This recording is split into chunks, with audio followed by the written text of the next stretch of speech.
नमस्कार विद्यार्थियों।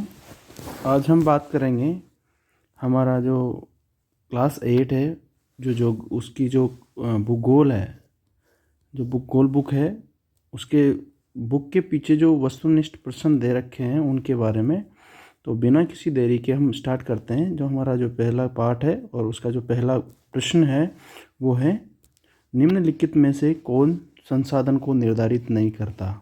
देखो, कोई भी चीज़ संसाधन कब बनती है? जब उसकी उपयोगिता और मूल्य हो।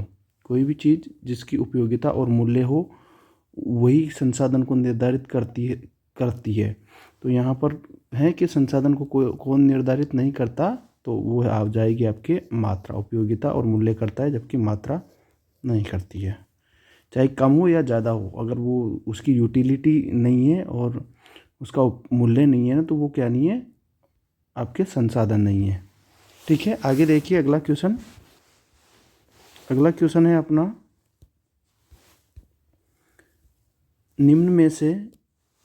निम्नलिखित में से कौन सा मानव निर्मित संसाधन है? मानव निर्मित संसाधन देखिए, कैंसर उपचार की औषधियाँ, झरने का जल या उष्णकटिबंधीय वन।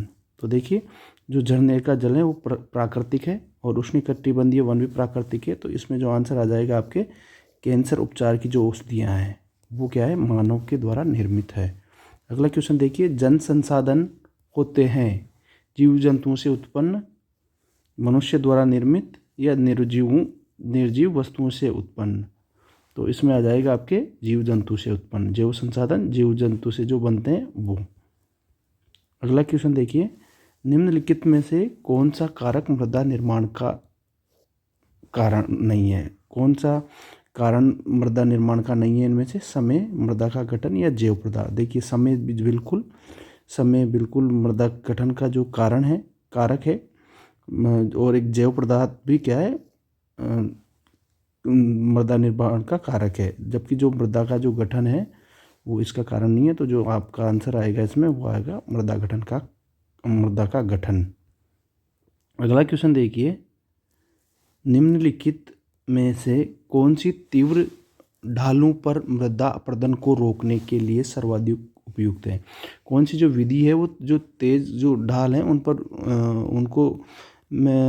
उनमें मृदा के अपरदन को रोकने की सर्वाधिक उपयुक्त विधि है? रक्षक मेखला, मल्चिंग या वेदिका कृषि। तो इनमें जो सही आंसर आपके आएगा वो है वेदिका कृषि। ठीक है, आगे देखिए अगला क्वेश्चन, निम्नलिखित में से कौन सा प्रकृति के संरक्षण के लिए अनुकूल नहीं है? इनमें से कौन सा प्रकृति के संरक्षण के लिए अनुकूल नहीं है?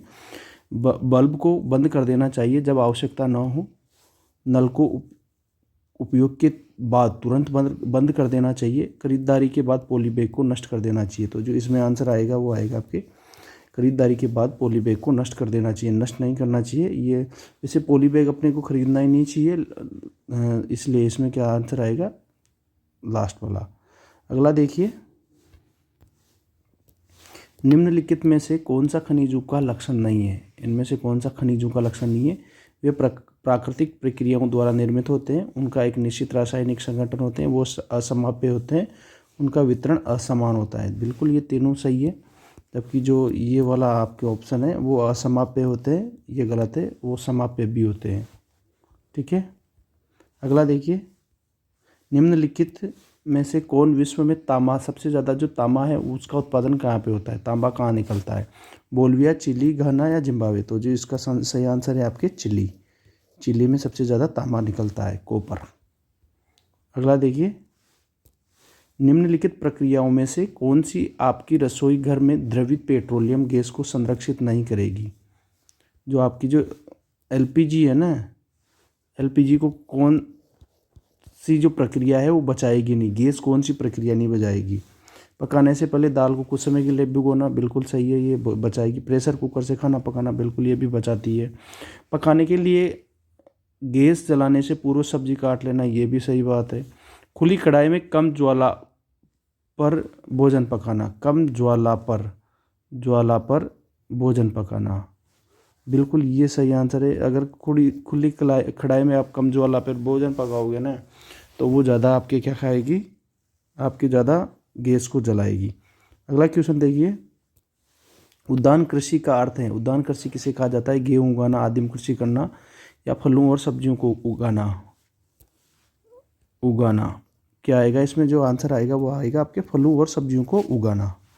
अगला क्वेश्चन देखिए, सुनहरा रेशा से अभिप्राय है। जो सुनहरा रेशा है, गोल्डन फाइबर जिसे कहते हैं, गोल्डन फाइबर, उसे क्या से हैं? तो चाय, कपास या पटसन। तो गोल्डन फाइबर कहा जाता है वो जूट को कहा जाता है, पटसन को कहा जाता है। अगला देखिए, कॉफ़ी का प्रमुख उत्पादक है। कौन सा देश जो है वो कॉफ़ी का प्रमुख उत्पादन है? ब्राज़ील, भारत या रूस। तो जो आंसर है इसमें ब्राज़ील। ब्राज़ील में सबसे ज़्यादा कॉफ़ी उत्पादन होता है। फोर्ट ग्लेस्टर कहाँ पर स्थित है? फोर्ट ग्लेस्टर कहाँ पे है? पश्चिम बंगाल में, कैलिफोर्निया में या गुजरात में। जो आंसर है वो आएगा आपके कैलिफोर्निया में फोर्ट ग्लेस्टर स्थित है। अगला देखिए, निम्न में से कौन सा प्राकृतिक रेशा है? प्राकृतिक जो नेचुरल फाइबर है वो कौन सा है? नायलॉन, जूट या एक्रिलिक। तो जो इस आंसर आएगा इसका वो आपके आएगा जूट। जूट प्राकृतिक रेशा है। अगला क्वेश्चन देखिए,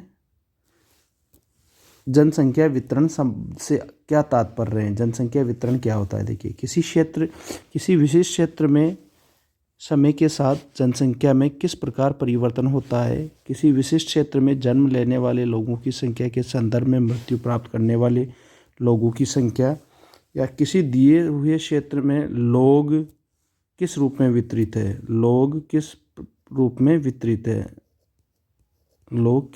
वितरित है? तो जो इसका सही आंसर होगा वो आपके आएगा, किसी दिए हुए क्षेत्र में लोग किस प्रकार वितरित है। अगला क्वेश्चन देखिए, जो आपके वे 3 मुख्य कारक कौन से हैं जिनसे जनसंख्या में परिवर्तन होता है? वो 3 कारण बताने हैं आपको जिनसे जनसंख्या में परिवर्तन होता है। जन्म, मृत्यु, विवाह। जन्म, मृत्यु, प्रवास। जन्म, मृत्यु, जीवन प्रत्याशा। जो सही आएगा आपके जन्म, मृत्यु और प्रवास। तो ये आपके सही क्वेश्चन आएगा। अगला क्वेश्चन देखिए, सन 1999 में विश्व की जनसंख्या कितनी हो गई है? 1 अरब, 3 अरब, 6 अरब। तो जो सही आंसर है आपके 6 अरब हो गई है। 6 अरब विश्व की जनसंख्या हो चुकी है। अगला क्वेश्चन देखिए, जनसंख्या पिरामिड क्या है? जो जनसंख्या पिरामिड है वो क्या है? जनसंख्या का आयु लिंग संगठन का आलेख निरूपण। जब किसी क्षेत्र का घनत्व इतना बढ़ जाता है कि लोग ऊंची इमारतों में रहते हैं। बड़े नगरीय क्षेत्रों में जनसंख्या का प्रति। तो जो इसका सही आंसर आएगा वो आपके आएगा जनसंख्या का आयु लिंग संगठन का आलेख निरूपण। तो क्या वाला जो आंसर है वो बिल्कुल सही है। तो दोस्तों आज के लिए इतना ही काफ़ी। अब हम मिलते हैं अगले वीडियो में।